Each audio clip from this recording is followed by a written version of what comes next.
এখানে একটি সারণী দেওয়া আছে, এই সারণীর মধ্যক শ্রেণীর মধ্যমান কোনটি? এই ধরনের এমসিকিউ পরীক্ষায় প্রায় আসে। তো এই ধরনের প্রশ্নের উত্তর করতে হলে তোমাকে যেটা করতে হবে, গণসংখ্যা সব যোগ করতে হবে। গণসংখ্যা যোগ করে দেখা যাচ্ছে 4, 7, 10, 8 এবং 5 যোগ করে হচ্ছে 34।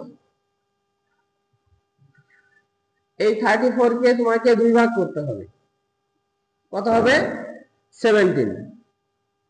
এখন এই 17 কে খুঁজতে গেলে তোমাকে নিচের সারণী থেকে উপরের সারণী পর্যন্ত গুনতে হবে, যতক্ষণ পর্যন্ত 17 না ছাড়াবে।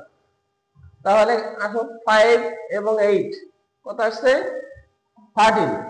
13 এবং 10 23 আসছে। তার মানে কি 17 ছাড়িয়ে যাচ্ছে, তাহলে 17 ছাড়িয়ে যাচ্ছে এই পর্যন্ত নিলে। অতএব মধ্যক শ্রেণী হবে 41 থেকে 45। মধ্যক শ্রেণী বের করার পরে তোমাকে যেটা করতে হবে, নিম্ন সীমা এবং উচ্চ সীমা যোগ করে 2 ভাগ করতে হবে। তাহলে নিম্ন সীমা এবং উচ্চ সীমা যোগ করে 2 ভাগ করলে সঠিক উত্তর হবে 43। অর্থাৎ মধ্যক শ্রেণীর মধ্যমান হবে 43।